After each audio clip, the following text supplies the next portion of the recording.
Hello, welcome along to Punts. It's a Christmas special. Dave and I have decided to jump on just to have a little bit of a chat about what are two pretty tasty fixtures coming up on Christmas Day. Certainly going to be worth a watch if you've had your fill of mince pies, turkey and red wine and you've got nothing better to do on a Christmas Day evening. I would be flicking on Netflix, weirdly, to be able to watch this in the UK. In fact, I think around the world, I think they've decided to put a sporting event on Christmas Day, which is going to be a bit weird because I watched the was it the Mike Tyson fight that was on Netflix, and they had a little bit of a nightmare. Netflix, from a software point of view, it felt a little bit like maybe their servers have been slightly overloaded and nobody could access anything that they needed to access. Hi Dave, how are you?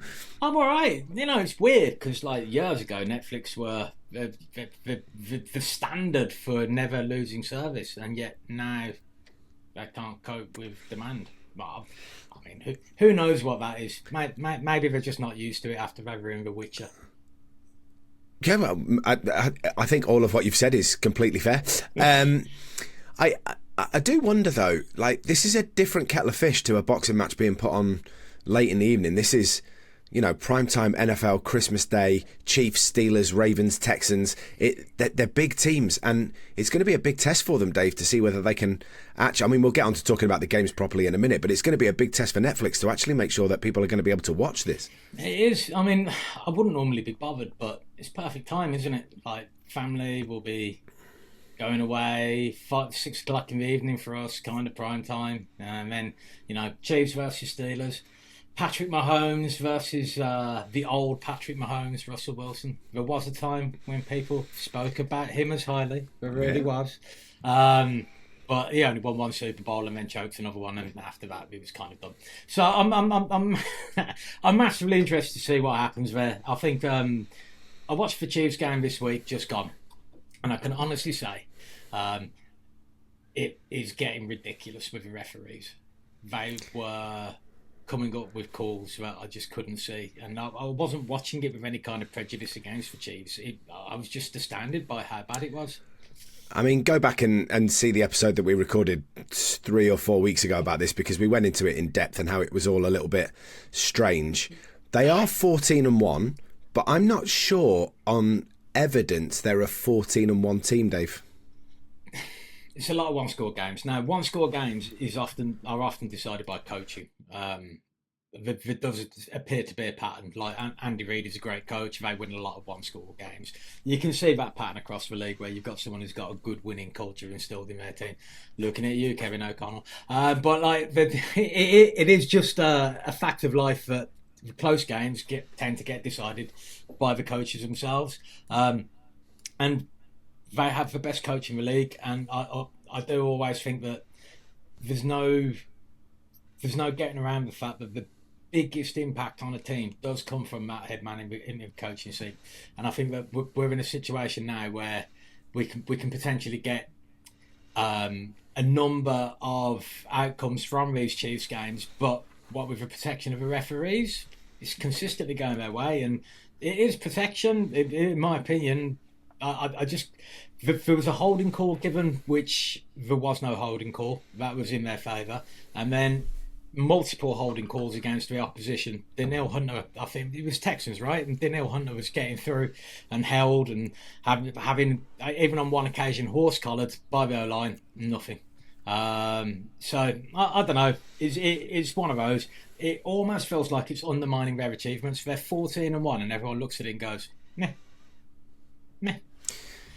Yeah, it's a tough one. Like I say, on evidence, when you actually look at them, I'm not sure they've been 14-1 good, but they go into this with a 55% favourite kind of markup. They have Patrick Mahomes, who is still a cheat code. He's still very capable. 3,600-ish yards this season, 23 touchdowns, only thrown 11 interceptions all season long. Like, he's still very good, and he could still be the difference, Dave. Yes, he is very good. Another thing which is very good when you look at it now, they've got Marquise Brown back. They already brought in DeAndre Hopkins. That's two off-season acquisitions who are finally now playing. Xavier Worthy's there for them as well, who's a first-round draft pick and is a very, very quick wide receiver. You've got Travis Kelce. You've got is it Pacheco? Yeah. Who's their running back? When you look at the talent around, and of course Hunt as well, who when Pacheco was out injured did a good job. He's actually got some very, very good skill position players around him. Whilst the defense is what's winning them games, and for me, it's more and more worrying that they haven't peaked yet. It's almost as though they're bored of the normal season, and they will only turn it on when it's time to really upset Dan. Yeah, I mean, nailed on. We'll talk more about the Ravens against the Texans in a little while. Kareem Hunt, interestingly, is their rushing leader this season. So even with Pacheco, he's done such a good job. And Travis Kelce, who had such a quiet start to the season, Dave, has actually lifted himself up into receiving yards leader for them as well, which just goes to show that when you actually target Travis Kelce, you can catch the ball and make some yards. He looks different to 2 years ago. I mean, there's been a marked drop-off in terms of what he can do after the catch. But he's getting older. His primary attributes are his intelligence. Like, he always knows how to find that little soft hole in the zone. As soon as he's getting into that area where he knows that there's going to be uncertainty with defensive backs between whose job it is to come and get him, he just sits down, waits for the ball to come. They've also got a load of plays which are designed only for him. I was going to say that the Chiefs are the kings of the trick plays, but did you see what Goff and Jahmyr Gibbs did the other night for the Lions? Oh, my goodness me. Mate, when it's getting to the point where you're so relaxed about how good you are on offense, that your offensive coordinator on a Monday morning turns around to your quarterback and says, "So, Jared, do you think you'd be able to fumble the ball and then pick it back up?" Because that's what the starting plan was for that play. They were actually going to deliberately fumble it and then pick it back up. Now, wrong shape ball. Wow.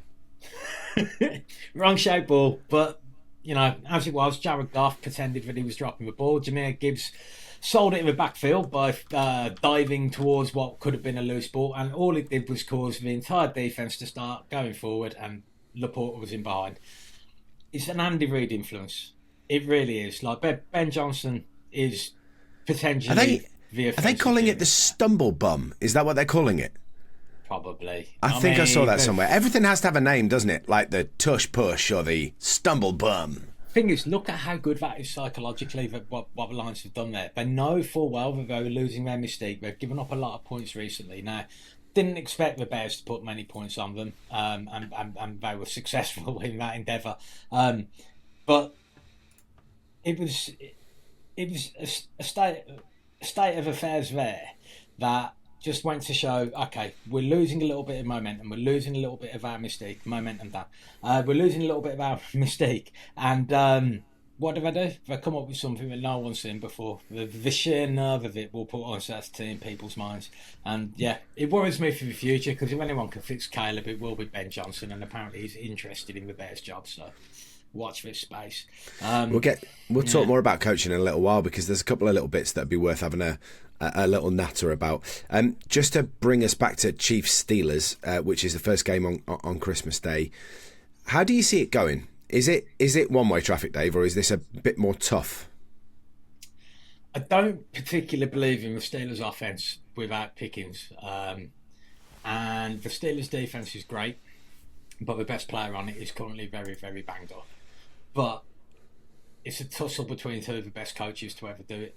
If anyone has got the experience to be able to work out a way of, answering the questions that the Chiefs are going to pose his defense and offense, it will be Mike Tomlin. And I think it's the kind of challenge he will relish. It's Christmas Day, right? The entire world is watching, regardless of what basketball thinks about them owning Christmas Day sport. Like, I know for a fact that the NFL will be taking over all holiday sports. Yeah, current NBA is utterly dreadful.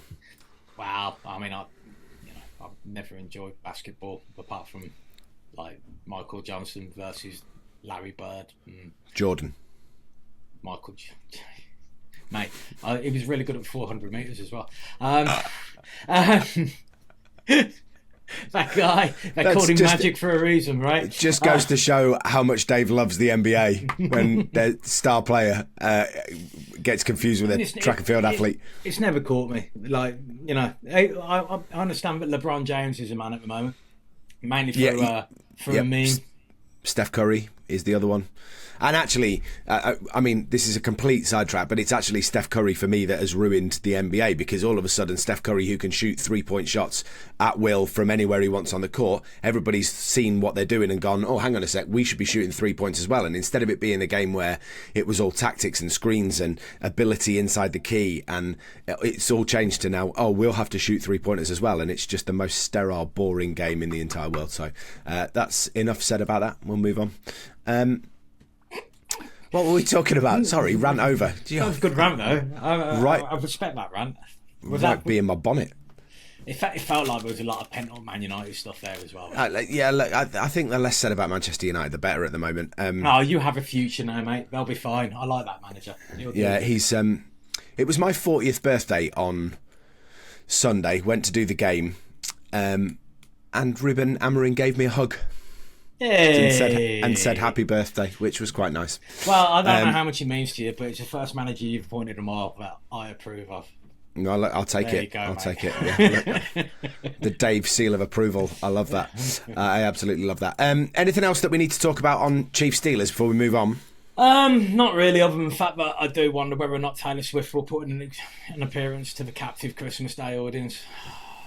I didn't even know who you were before you got involved with Travis Kelce. Well done. He's really made you more famous. I love where you're trying to go with that, but it's just not the case. I appreciate the effort that's gone into that from you, but unfortunately, I think it might be the other way around. I think maybe. I mean, I couldn't tell you. Yeah. Look, more power to his elbow. Right, we're going to talk about Ravens Texans in just a moment on Utter Punts. It's coming up after this. Here at Utter Punts, we love watching the NFL with friends, and in our opinion, there's no better place to grab a bite to eat and watch the NFL than Beer Keller in Manchester. The burgers are massive, there's loads of HD screens, the wings are great, and there's a superb choice of drinks behind the bar too. Most importantly for us though, the people are brilliant. Like-minded NFL fans who want to enjoy the game and have a laugh. It's definitely one of the best venues to watch your favourite team in. Yes, welcome back to Utter Punts. Look, next game on Christmas Day that we want to have a little look at is Ravens-Texans. That one gets away at 9:30. It's on Netflix again, so let's hope that they've got the first one right and the second one rolls into it. This is interesting. Ravens are 10-5, Texans are 9-6. This feels like quite a close game, and then you look at the stats and go, actually, no, this is going to be a blowout win for the Ravens. Yeah, probably. Look, that's not to say that the Texans are devoid of talent. They've got an awful lot of talent. But the simple truth is, this year, CJ Stroud has taken a little step back. He was surprisingly good last year. Apparently, last year they completely tailored the offense around him, simplified it, and let him run stuff that he enjoyed running. This year, Bobby Slowick, the Texans OC, has tempted to instill a little bit more of a pro-style offense, and it's taken a little bit of time for CJ Stroud to adjust. He's not always comfortable in the pocket. He's thinking a little bit more. It's taking him more time to get the ball out. But these are the sort of growing pains of a quarterback in the NFL who gets started in his first year and is learning on the job. The only problem is he's going up against the Ravens, who seem to have sorted out their defensive capabilities, and Lamar Jackson, who probably takes a great deal of pride in the fact that right now he is probably in a 1v1 battle with Josh Allen for the MVP, although Saquon's up there kind of challenging. Be interested to see whether or not Saquon's still as effective if Jalen Hurts misses any time for the Eagles. Is this possible now that he's concussed? But yeah, it's going to be a challenge for the Texans, and I am expecting the Ravens to pull out a pretty healthy victory. Thing is, though, like, I don't want them to. I don't want the Ravens to pull out this victory because, well, Dan's having far too much joy at the moment, isn't he? Yeah. Look, and look, you can't argue with it, really, can you? Because I mean, they've been good. I can argue with it. He wasn't on the pod to tell everyone about it. Well, why don't No. you fill everyone in, mate? About what? About what Dan's been up to. His particular success recently. This weekend. So you know how we sort of last season on the NFL pod decided that we were going to do some gambling advice. We'd do hints and tips, and Dan is actually he's quite talented. Yeah, he did. He had a very good weekend. I'm not sure I should be giving away exact numbers as to exactly how well that he did, but he turned 2 figures into 4 this weekend, which just goes to show either he is the luckiest human being on planet Earth, or he actually knows what he's doing. And scarily, I think it's the second one of those two. I think he actually knows what he's doing. Well done. You take 10p, you turn it into £12, mate. I'm impressed. Well done. It's better than I did. Look, Derrick Henry here, I think, is probably the key, as he has been all season long. All of a sudden, they've got a genuine rush offense that isn't Lamar Jackson taking off from out of the pocket, and he's put up some serious yards. He's scored some serious touchdowns. He's, for all of those people that were writing him off, thinking that maybe he was coming towards the end, he's done a bang-on job this season. You mean Jim? Yeah. Yeah. It's exactly what I was getting at. Of course, Jim didn't want him to be successful. He hates the Ravens. Yeah, because he's a Browns fan. Yeah, exactly. Yeah. But the thing is, King Henry is King Henry. Now, it is coming to the end for him. Like, he's probably only got another 2 years maximum where he's going to be the absolute dominant force that he is. At some point, injuries will start to seep in. It's part of the nature of the job at that position. You're the guy who takes the most impact. Thing is, though, no one wants to hit Derrick Henry. I saw him absolutely turn a defensive back inside out in the last game, and I did chuckle quite hard because, yeah, I've been that guy doing that. It's like tackling a tree. Yeah. It's so much fun when someone much smaller than you tries to hit you and they bounce off. I mean, like, and it's literally one of those. You can see that Derrick Henry's made a career out of it, and I have to just, respect that completely, totally, and utterly, because how many of us get to do the things that we love for a living, Liam? How many of us? How many of us get to hit people for a living? No, I mean, I get to do what I love for a living. I don't get to hit people for a living, although. No. No, that's not what I do. It's interesting that you say about injuries seeping in, because his opposite number for the Texans is, of course, Joe Mixon, who has had his issues with injuries over the course of his career in ways maybe Derrick Henry hasn't. Yeah, but the thing is, Joe Mixon came out in the same draft as Dalvin Cook. You wouldn't have thought that, would you? Because Dalvin Cook's career is almost over, whilst Joe Mixon started the season absolutely on fire. And like, Dalvin Cook was a hell of a back, an unbelievable back, and his brother James Cook is starting to more and more like him in his prime.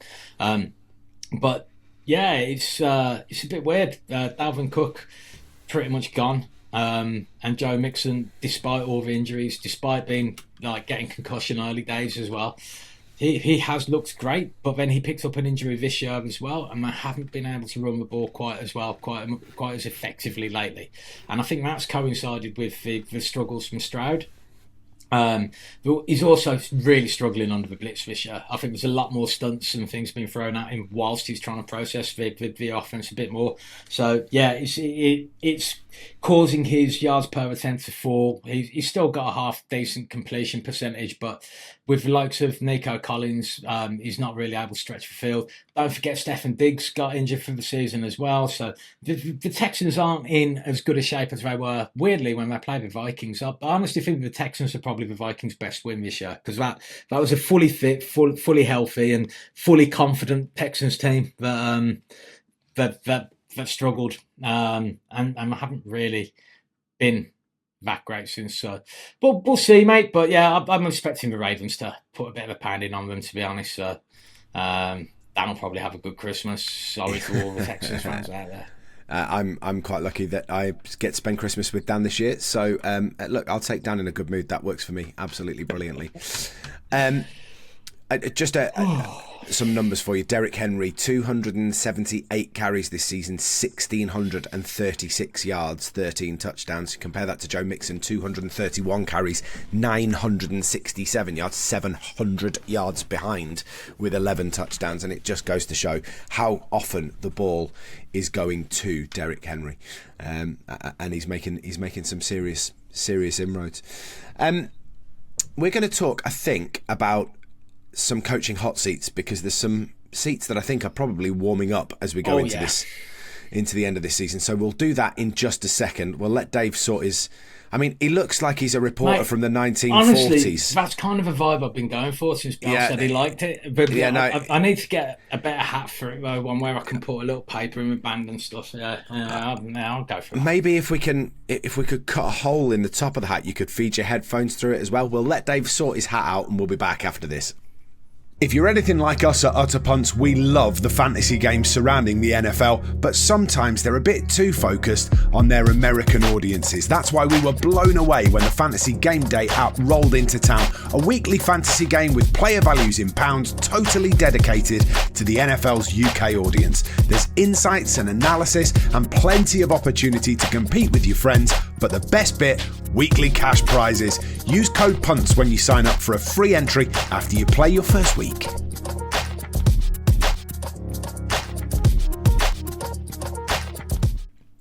Welcome back. Yeah, we said we would talk about coaching hot seats because we're heading into lame duck season, aren't we? So let's figure out exactly who's going to stay, who's going to go.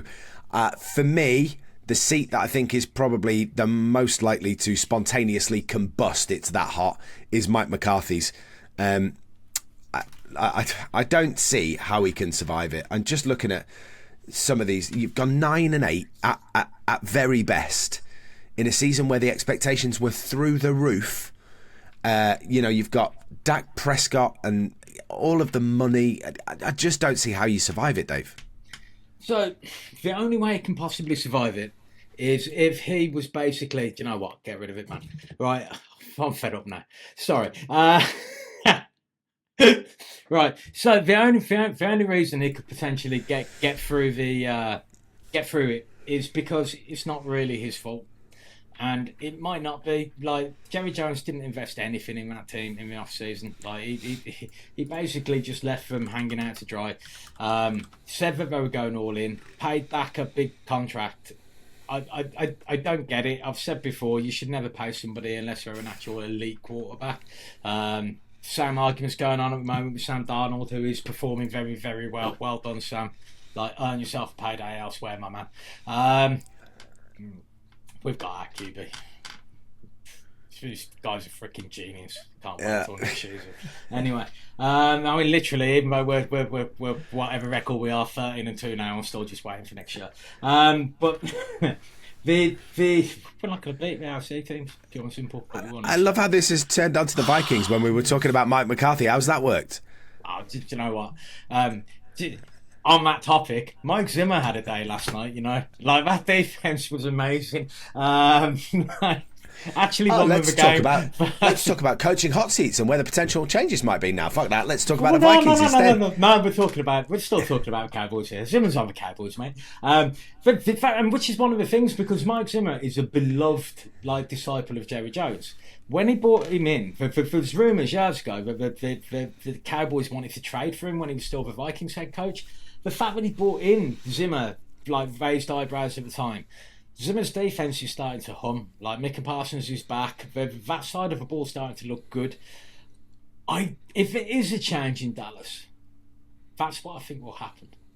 I think that Zimmer will be the one who gets the job next. And I think that it will confuse the life out of an awful lot of people. But if there's a change there, that's what I think will happen. Jerry Jones did recently say that on the radio, first of all, that it's not madness to think that McCarthy could be back, and then this week apparently he's backtracked and he's now refusing to say whether or not he'll be back. So we'll see. I think what I heard was that Jerry Jones had sort of congratulated him on the win and everything was all good, and then questions had turned towards the future and what was going to happen next season, and there was just no answers forthcoming. So, whether that's a flat out refusal or whether it's just avoiding the question, you kind of get the same vibe out of it. I don't know. Yeah. Does it make a difference what happens for the rest of the season for them? Well, it shouldn't do. Like, if your target, all I can really say is when Kirk Cousins signed for the Vikings. Sorry, mate, I'm joking. The only thing I can really say is that when you're set a target, like you should be hitting that target in order to maintain your employment. That's fact of life for everybody, right?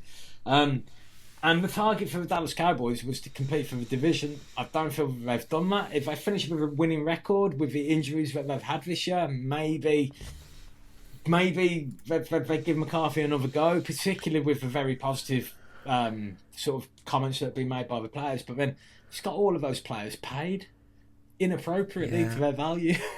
So, I mean, they're not gonna do anything, are they? What, they've got the Eagles and the Commanders above them in the NFC East.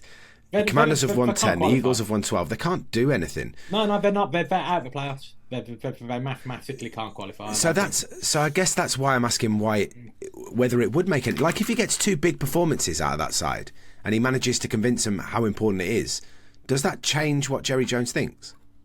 It might with Jerry Jones. It wouldn't with me. That's a great answer. Yeah. I mean, you are a stubborn bastard, to be fair. Well, I already think he's not very good. Like, he's not like what says it all for me was Jerry Jones turned around and said, "Why did you give Mike the job when he first appointed him?" And he went, "Because Mike has told me that since he left Green Bay, he has watched every play of every game since then, and has stayed in touch with the game that way." And the press reporter turned around to Mike McCarthy and went, "You've watched every play of every game?" And Mike McCarthy went, Well, no, I had to tell Jerry something to get the job, and kind of laughed it off. But like, it's one of those, isn't it? Where I wouldn't have appointed him in the first place, but I might be wrong on Mike McCarthy. It might be my anti-Green Bay bias coming through. So who knows? I just think he's probably the most likely to lose his job at the end of the season, and I don't know. The other person that we need to talk about is how on earth Doug Pederson still has a job, Dave. Because they don't want to fire him until the end of the season, they have to fire him. I don't know what else I can say. Like, I like Doug Pederson, but the organisation's let itself down. It's not been ruthless enough with people who haven't been fulfilling their role. You've got a very talented quarterback in Trevor Lawrence and another fairly talented quarterback in Mac Jones. They're showing little peaks and little sort of like signs of defiance, which normally means that the coach hasn't lost the dressing room. I think they beat the Titans, but then the Titans are in the same division, right in the doldrums with them. So, yeah, if Doug Pederson goes, the issue for the Jags is who would take that job? You've already got a quarterback there. You're saddled with that quarterback. Now, the thing that your team did this season, which helped them massively, was get rid of Daniel Jones. Yeah. At least you've got a sign of a page being turned there. But Trevor Lawrence is going to still be at the Jaguars next year. Is the big thing that Doug Pederson hasn't brought Trevor Lawrence along in any way, shape, or form? There's been no development of Trevor Lawrence.